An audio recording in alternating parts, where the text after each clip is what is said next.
केरला के आदरणीय मुख्यमंत्री श्री पिनरई विजयन साहब,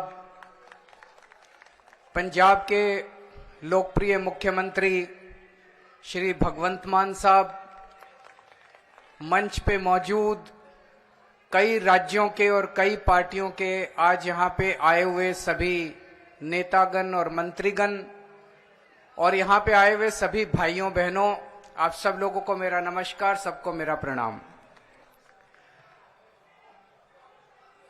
मुझे लगता है आज इस देश को ये दिन भी देखना था। ये जंतर मंतर वो जगह है जहां पे इस देश की प्रजा सरकारों के एक्सप्लॉयटेशन से तंग आके यहां पे धरने प्रदर्शन करने आती है, लेकिन आज यहां पे केरला के मुख्यमंत्री को अपना सारा कामकाज छोड़ के केरला से दिल्ली यहां पे धरना करने के लिए आना पड़ा केंद्र सरकार की ज्यादतियों के खिलाफ। मैं समझ रहा हूं ये भी इस देश को ये दिन भी देखना था। आज लगभग आधे राज्यों के अंदर विपक्ष की सरकारें हैं और आधे राज्यों के अंदर उन लोगों की सरकारें हैं। जो विपक्ष की सरकारें हैं आधे राज्यों के अंदर, तो लगभग 70 करोड़ लोगों को ये विपक्ष की सरकारें रिप्रेजेंट करती हैं। 70 करोड़ लोगों को, आधे देश को। और इस वक्त ऐसा लगता है कि केंद्र सरकार ने विपक्ष की सरकारों के खिलाफ युद्ध छेड़ा हुआ है। ऐसा लगता है कि जंग छेड़ी हुई है, लड़ाई छेड़ी हुई है। हिंदुस्तान पाकिस्तान का रखा है हम लोगों के साथ। हम ये पूछना चाहते हैं कि क्या आप इन 70 करोड़ लोगों को अपना नहीं मानते? क्या आप केरला के लोगों को अपना नहीं मानते? क्या आप तमिलनाडु के लोगों को अपना नहीं मानते? क्या आप कर्नाटका के, दिल्ली के, पंजाब के, वेस्ट बंगाल के लोगों को अपना नहीं मानते? क्या ये सारे पराये हैं?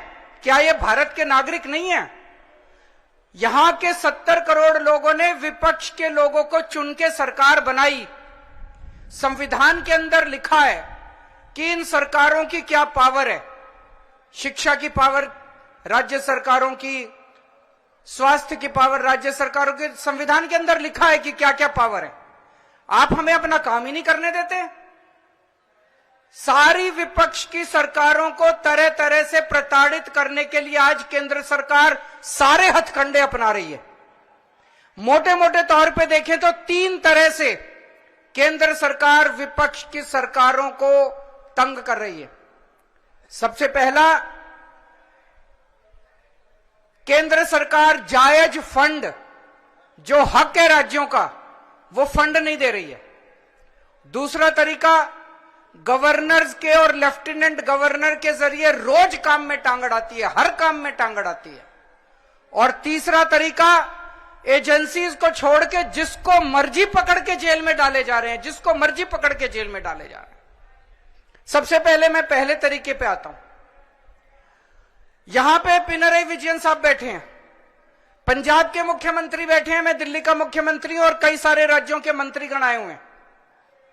हम सारे रोज इस बात को झेल रहे हैं कि जो जायज फंड उस राज्य के बनते हैं वो फंड हमें नहीं दिए जा रहे। अगर केरला के लोगों को उनके हक के फंड नहीं दिए जाएंगे तो काम कैसे चलेगा? सरकार कैसे चलेगी? केरला की सरकार कैसे चलेगी? तमिलनाडु की सरकार कैसे चलेगी? और हम यहां भीख मांगने नहीं आए। विजयन साहब यहां पे अपने घर के लिए, अपने परिवार के लिए पैसे मांगने नहीं आए, अपने बच्चों के लिए, अपने बीवी बच्चों के लिए पैसे मांगने नहीं आए। वो केरला के लोगों के लिए पैसे मांगने आए हैं। आज पंजाब के मुख्यमंत्री यहां अपने 3 करोड़ लोगों के लिए फंड मांगने के लिए आए हैं।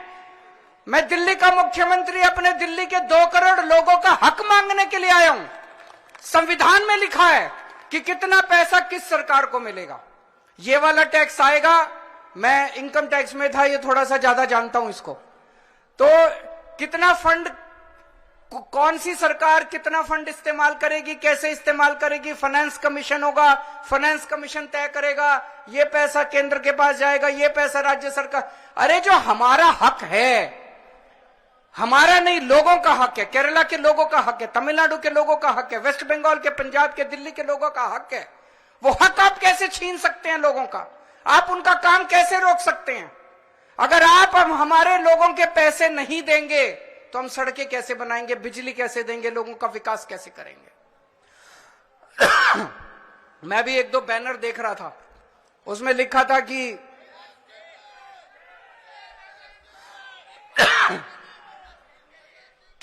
केरला के 8400 करोड़ रुपए रोके हुए हैं।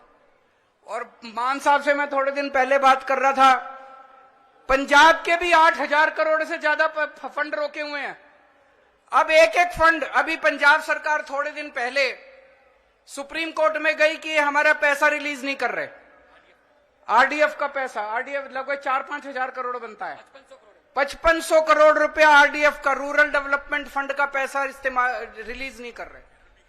केरल भी गया, सुप्रीम कोर्ट की हेयरिंग अब अगले हफ्ते फिक्स हुई है और तुरंत केंद्र सरकार से फोन आ गया, आइए बैठ के बात करते हैं। तो हम छोटी छोटी बातों के लिए सुप्रीम कोर्ट जाएंगे क्या? ये क्या बदतमीजी है? आप अपना काम क्यों नहीं करते? हम हर चीज के लिए सुप्रीम कोर्ट के पास और भी तो बहुत काम है। सुप्रीम कोर्ट भरा हुआ है केसेस से, जनता के केसेस से। हम अपने फंड लेने के लिए भी, हमें फंड लेने के लिए जंतर मंतर पे आके बैठना पड़ेगा। आप लोगों को जान के ताज्जुब होगा, दिल्ली के लोग मिलके साल में 2 लाख करोड़ रुपए का इनकम टैक्स देते हैं, 2 लाख करोड़। और उस 2 लाख करोड़ में से बदले में दिल्ली के लिए हमें कितना पैसा मिलता है, गेस कर सकते हैं आप लोग? 2 लाख करोड़ रुपए हम केंद्र सरकार को देते हैं दिल्ली के लोग मिलके इनकम टैक्स में, और उस 2 लाख करोड़ में से दिल्ली के लोगों को एक साल में 325 करोड़ रुपए मिलते हैं। इतना तो अंग्रेजों ने भी नहीं लूटा होगा 100 साल में जितना ये लोग लूट रहे हैं। ये तो हद हो गई है। तो कपिल सिब्बल साहब का स्वागत है।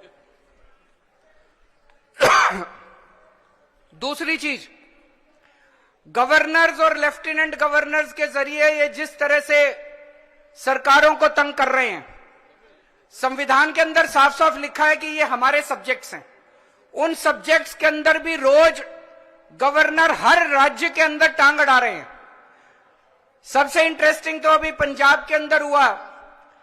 पिछले साल पंजाब सरकार ने बजट सेशन, अपनी असेंबली का बजट सेशन कॉल करने के लिए गवर्नर के पास फाइल भेजी। गवर्नर ने बजट सेशन करने की परमिशन नहीं दी।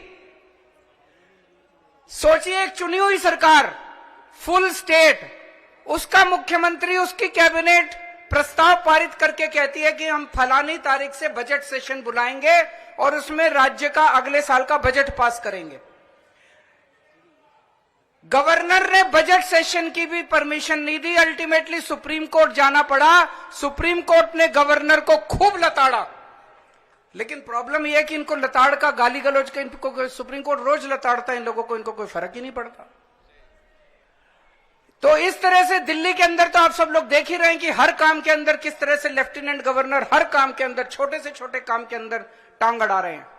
और तीसरा तरीका है ईडी। यह अब इनका एक नया हथियार आ गया, ईडी। अभी तक इस देश के अंदर यह कानून होता था कि अगर आपने कोई क्राइम किया तो उसकी जांच होती थी, फिर उसमें मुकदमा चलता था। मुकदमे में तय होता था कि कौन कौन दोषी है, कौन कौन निर्दोष है। जो दोषी है उसको सजा मिलती थी, वो जेल जाता था। मुकदमे के बाद, मुकदमा खत्म होने के बाद आदमी जेल जाता था जिसको दोषी माना जाता था। अब अब तय कर लेते हैं कि इसको जेल भेजना है, तो उसको पकड़ लेते हैं, उसको जेल में डाल देते हैं। फिर सोचते हैं अब इस पे क्या मुकदमा करें, इस पे क्या केस बनाएं। फिर ये केस बनाते हैं और केस बनाने के बाद फिर वो तब तक जेल में रहता है जब तक कि मुकदमा पूरा ना हो जाए और वो निर्दोष साबित ना हो जाए। हमारे देश के अंदर 15-15 साल लग जाते हैं मुकदमे पूरे होने में। तो 15-15 साल किसी को भी पकड़ के जेल, यह भी पीएमएलए जो कानून लेके आए उसमें ही लिखा है कि जब तक उस आदमी को, किसी को भी पकड़ के जेल में डाल दो और जब तक उस आदमी का मुकदमा पूरा नहीं हो जाता, वो निर्दोष साबित नहीं हो जाता, तब तक वो जेल से बाहर नहीं आएगा। ये तो बहुत खतरनाक है।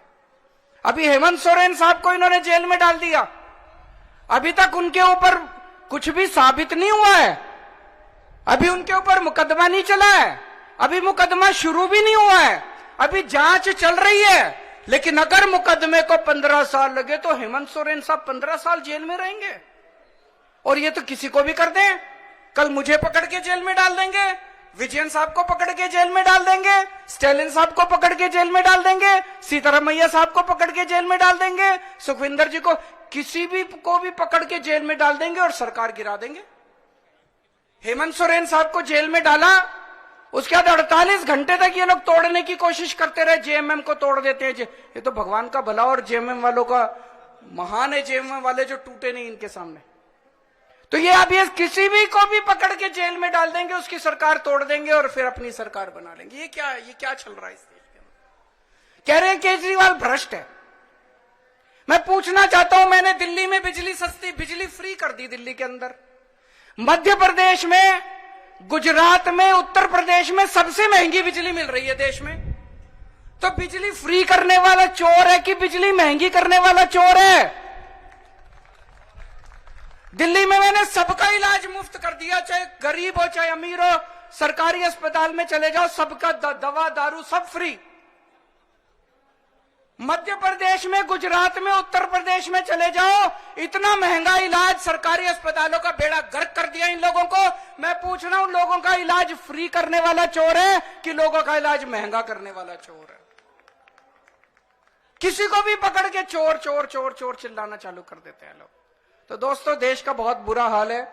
मैं विजयन साहब को बहुत बहुत बधाई देना चाहता हूं, उन्होंने आज ये अलख जगाई है, सबको इकट्ठा किया है। ये देश केवल हमारा नहीं है, ये देश 140 करोड़ लोगों का है।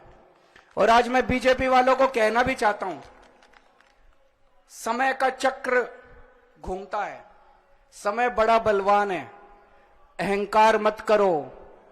भगवान ना करे कल समय का चक्र जब घूमेगा और तुम इधर होगे और हम उधर होंगे, कहीं ऐसा ना हो कि यही कानून तुमको खाने के लिए दौड़े उसके बाद। जय हिंद।